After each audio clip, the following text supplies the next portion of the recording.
আসসালামু আলাইকুম। আমি নাজমুল হাসান কানাডার টরন্টো থেকে বলছি।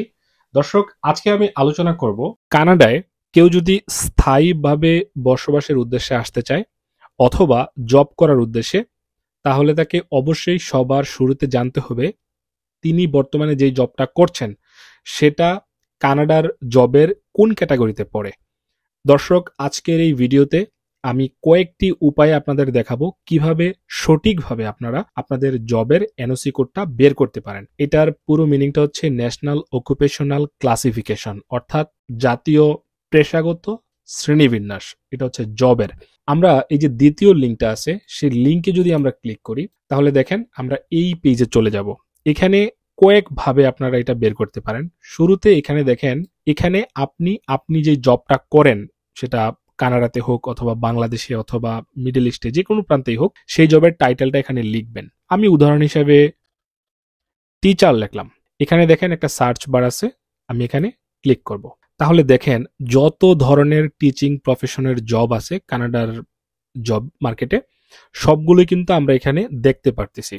আমরা উদাহরণ হিসেবে দেখেন এখানে বলেছে যে ইউনিভার্সিটির প্রফেসর, এখানে বলেছে কলেজের, এখানে সেকেন্ডারি স্কুল টিচার, এখানে বলেছে elementary school and kindergarten teachers. So আমরা যদি elementary school and kindergarten teacher এটা যদি ওপেন করি, আপনারা যে কোনো একটা ওপেন করতে পারেন। উদাহরণ হিসেবে আমি এটা ওপেন করছি।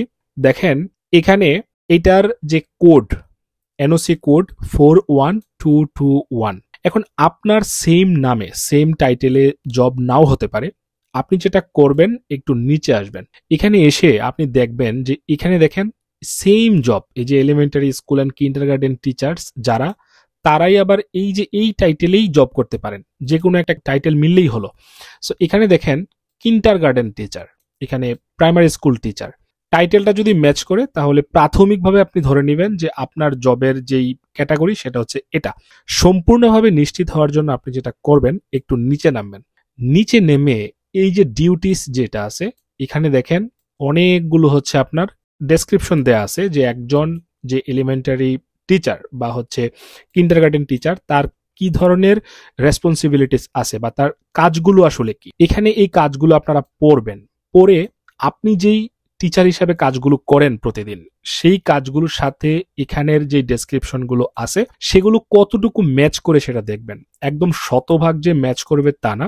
যদি মনে করেন 75+% যদি এটা ম্যাচ করে, অথবা আমরা যদি সেফ জোনে থাকতে চাই তাহলে 80% এই যে ডিউটিস গুলো আছে এগুলো যদি আপনার সাথে ম্যাচ করে, আপনি দৈনন্দিন যে কাজগুলো করেন, আপনার এমপ্লয়মেন্ট লেটারে যেই রেসপন্সিবিলিটিস এর কথা বলা আছে সেই রেসপন্সিবিলিটিস গুলো যদি এখানে ম্যাচ করে 80%, তাহলে আপনি বুঝে নেবেন এই জবটা আপনার জন্য, অর্থাৎ আপনার এই টাইটেলের জব। তখন আপনি এখান থেকে দেখে নেবেন। দেখেন এখানে এনওসি কোড হচ্ছে এটা, এবং এটা টিআর, কানাডার যে হচ্ছে আপনার টিআর কোড, যেটা আমাদের বিভিন্ন প্রোগ্রামে আবেদন করতে দরকার হয় জানা, এটা হচ্ছে টিআর 1 ক্যাটাগরির জব।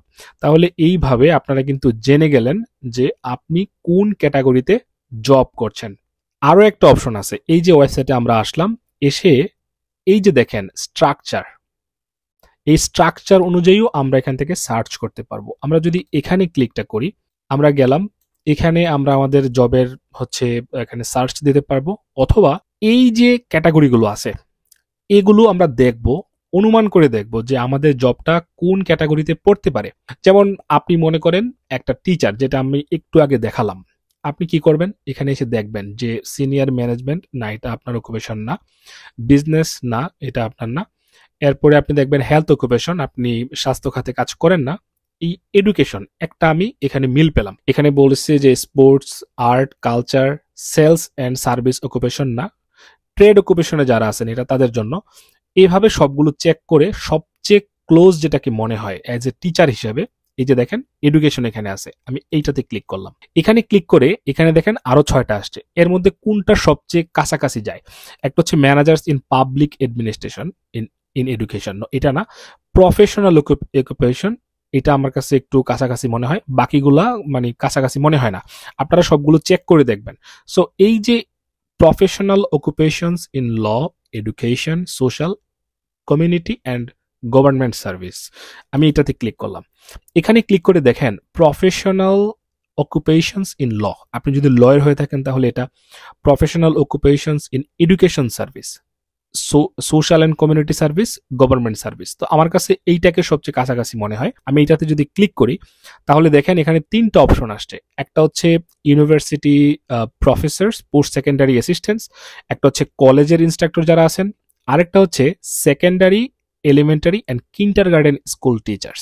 সো আমাদের যদি এলিমেন্টারি টিচার খুঁজতে হয় তাহলে আমরা দেখতেছি এখানে এলিমেন্টারি অ্যান্ড কিন্ডারগার্টেন টিচার লেখা আছে। আমরা এইটাতে যদি ক্লিক করি তাহলে দেখেন আবার 2টা অপশন, একটা হচ্ছে সেকেন্ডারি টিচার আর একটা হচ্ছে elementary school and kindergarten teacher. এখন আপনি যদি এলিমেন্টারি স্কুল খুঁজে থাকেন তাহলে এখানে ক্লিক করবেন। এখন দেখেন এটা আসছে। এখন এখানে আসার পর আপনি ভিউ ইউনিট গ্রুপ প্রোফাইল এখানে ক্লিক করবেন, ওপেন করবেন। ওপেন করে আপনি দেখেন সেম জায়গাটাতে আমরা আবার এসেছি। একটু আগে সার্চ দিয়ে যেই জবটা আমরা বের করেছিলাম সেটা আমরা কিন্তু স্ট্রাকচার ধরে ধরে কিন্তু আমরা বের করেছি। ঠিক একইভাবে দেখেন এখানে আমাদের সেম ভাবে আমরা টিআর দেখতে পাচ্ছি। একইভাবে আপনারা এই জব ডিউটিসটা দেখবেন। আপনাদের টাইটেল ম্যাচ করলেই হবে না, আপনাদের মেইন কাজ হচ্ছে এই জব ডিউটিসের সাথে আপনি যে বর্তমানে জবটা করছেন, আপনার এমপ্লয়মেন্ট লেটারে যে রেসপন্সিবিলিটিসের কথা বলা আছে সেগুলো অন্তত 75% প্লাস হতে হবে। তাহলে আপনি বুঝবেন যে এই জবটা আপনার আপনার ক্যাটাগরির জব। এখন অনেক সময় দেখা গেছে যে সেম ভাবে আপনারা 2টা জব আপনারা দেখতে পারেন যেখানে 2টাই হচ্ছে আপনাদের জবের সাথে যায় আপনার ধারণা। তাহলে এই পজিশনে আপনারা যেটা করবেন সবচেয়ে বেশি ম্যাচ যেটা করে সেটাকেই আপনার জব ক্যাটাগরি ধরবেন। দর্শক আরো কিছু অপশন আছে, যেমন এখানে দেখেন অ্যাডভান্স সার্চ, এখানে ক্লিক করবেন। এখানে ক্লিক করে আপনি একদম ওয়ার্ড ধরে ধরে আপনি সার্চ করতে পারবেন। যেমন এখানে আপনি যেই কোনো কিছু লিখে সার্চ করতে পারবেন। যেমন আপনি একজন টিচার, আপনি বললেন যে আমি একজন টিচার, আমার রেসপন্সিবিলিটিস হচ্ছে এটা, আপনি সংক্ষেপে একটু বললেন শর্ট ফর্মে, এবং যদি আপনি এটা লিখে সার্চ দেন তাহলে কিন্তু আপনি দেখা গেছে এই ডেসক্রিপশন অনুযায়ী আসলেই যদি কোনো জব থাকে, এই সিস্টেম যদি ক্যাচ করতে পারে তাহলে আপনি কিন্তু এই অ্যাডভান্স সার্চের মাধ্যমেও আপনার জবটা খুঁজে বের করতে পারেন। আজ এ পর্যন্তই। আপনাদের যদি কোনো প্রশ্ন থাকে তাহলে আমার এই ফেসবুক গ্রুপে যুক্ত হয়ে প্রশ্নটি করুন। আমি সহ অসংখ্য ইমিগ্রেশন এক্সপার্ট আছে যারা এই প্রশ্নগুলোর উত্তর দিয়ে থাকে। আপনারা যারা কানাডার ইমিগ্রেশন বিষয়ক বিভিন্ন লেটেস্ট আপডেট পেতে চান তারা আমার ওয়েবসাইটে যুক্ত থাকবেন।